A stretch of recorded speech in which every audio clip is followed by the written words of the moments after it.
On a movie like Troy, it is sort of particularly difficult to achieve 70,000 people fighting in front of a city that doesn't actually exist, and to have 1,000 ships land when you only have 2 practically built. They don't make these movies anymore. And to see, okay, we do it, and we do it well.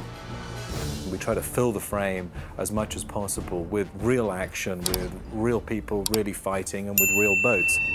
We can actually show 1,000 ships, and we can show armies of 75,000 soldiers. This ought to be on screen.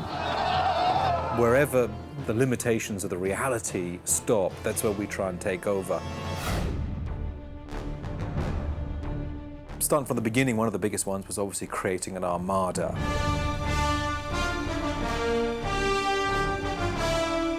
You know, we knew we had to create 1,000 ships, you know, sailing on their way and then landing on the beaches at Troy. Right from the get-go, we took the plans from the art department and replicated the 2 ships that they were building and 5 or 6 other variations of those types of boats. We built them in CG. We had to build CG armies to row them. And we tried to keep our canvas real. The ocean was always the real ocean. We then just composited our ships into it.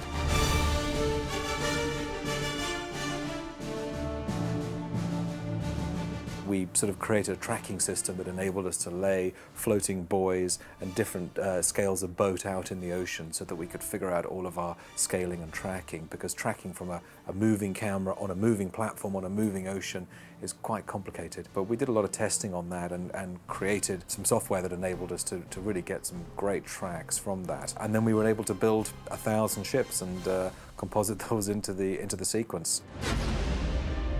We had the feeling when we did that shot and we were working on it that there were too many boats in there. Everybody at the house, all of us said, this is too many. There actually aren't too many. There are under 1,000 ships in that shot.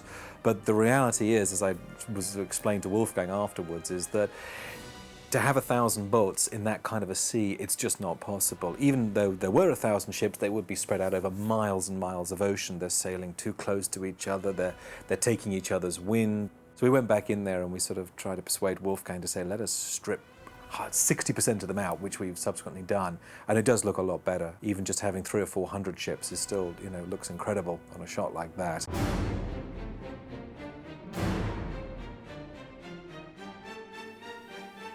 The cable cam shots were by far the most difficult, of which there's several in the film. In sort of simplistic terms, it's putting up cranes or stanchions that can go up to several hundred feet in the air, that has a wire connected between the 2 cranes, and underneath it is slung a chassis system with a camera mounted underneath that. And that enables the camera, which is on a trolley connected to the cables above, to travel at high speeds for as long as the cables are.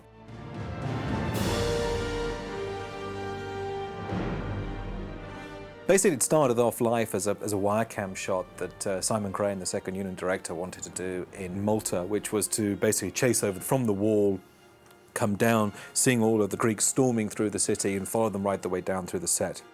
And then we just sort of came up with this idea and said, well, if you shot it this way, we could later on, we could marry this together with a wire cam shot that we were already planning to do in Mexico, which was to follow 50,000 Greeks as they appeared through the darkness, and then maybe we could actually just tie the 2 together. So we basically devised the shot so that we had the ability to basically just split the 2 plates together. And it was very simple, just to literally eyeball the speed of it until the 2 cameras were traveling at the same speed. We knew the height of the rig, the lens, and the angle it was pointed at. It's actually quite a simple split between the 2 locations.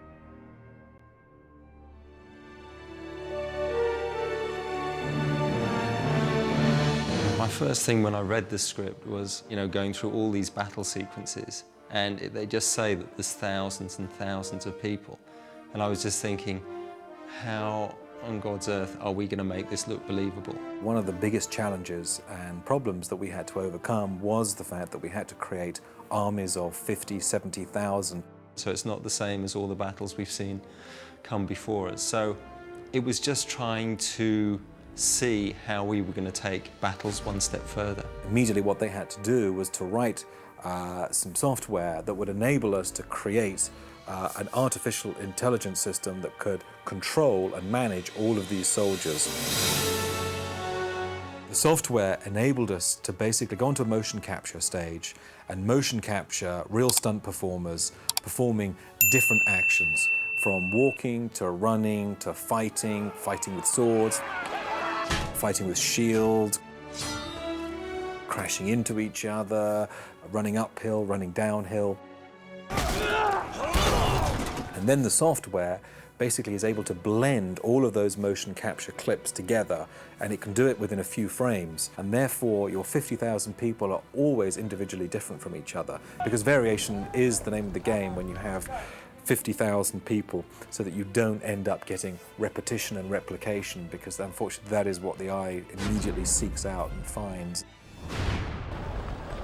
We were also able to give each of the soldiers different values of aggression, and this enabled us to say, well, who was going to win and who was going to lose, and then you literally let the computer go and it creates what we call a simulation of the action, and the computer will select all the motion capture clips that it thinks are relevant for the next step and the next motion that that character should be doing, and it's like a sort of a virtual chess.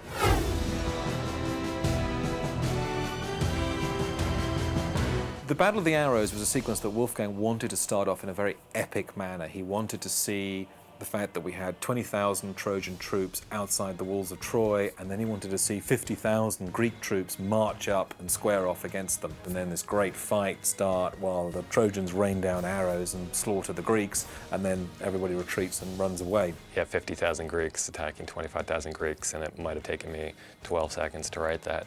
And then you see it on screen, and it's remarkable how much work it took to do that.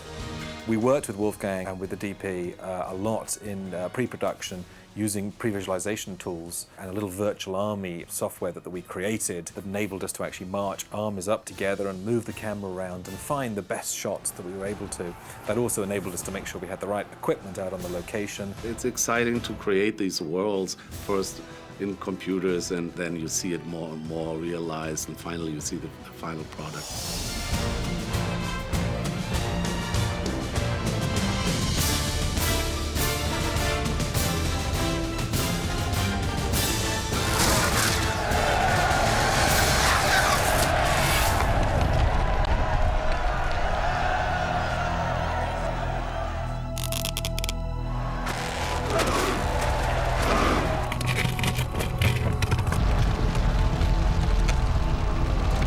Sound is often misunderstood by the general public. They assume that the material that's recorded during the production becomes the material that comprises the final soundtrack.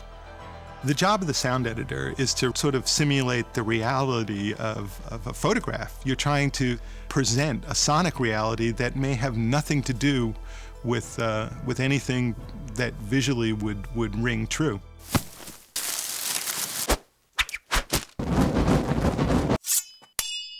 This is a Foley stage. It's the product of 10 years of dumpster diving, garage sale hunting, and the collecting of various materials that we might use to do sound design and to create sound effects for films.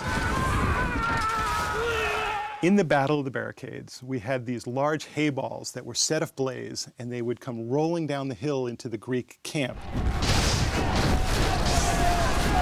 What we wanted to do was create a base element so that we could give some size and some weight to these hay balls.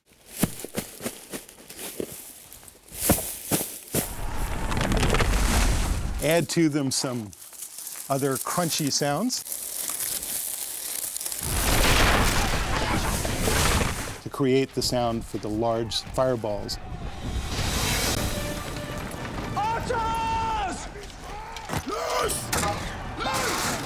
The sound of arrows flying through the air needed to be captured in great number, and therefore we needed a very large variety of whooshes and swooshes and flying sounds.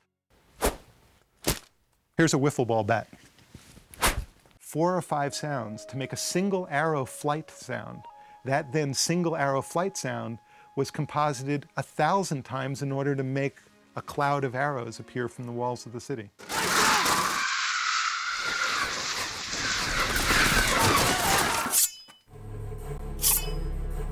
Expressing the sound of swords was an essential element in Troy. Sword play basically comes in 2 flavors sonically.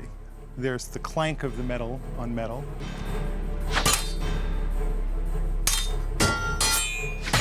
And there's the sort of the scrape and the zing sound, as we call it, for the metal being glanced.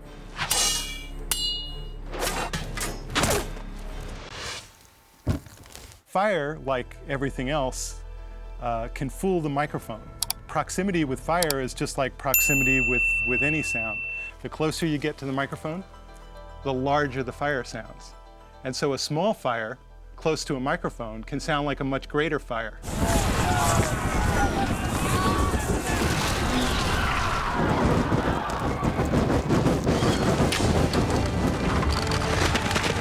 The most interesting challenge in Troy was to give it this big scope and big scale, and to express that throughout the film. For Troy!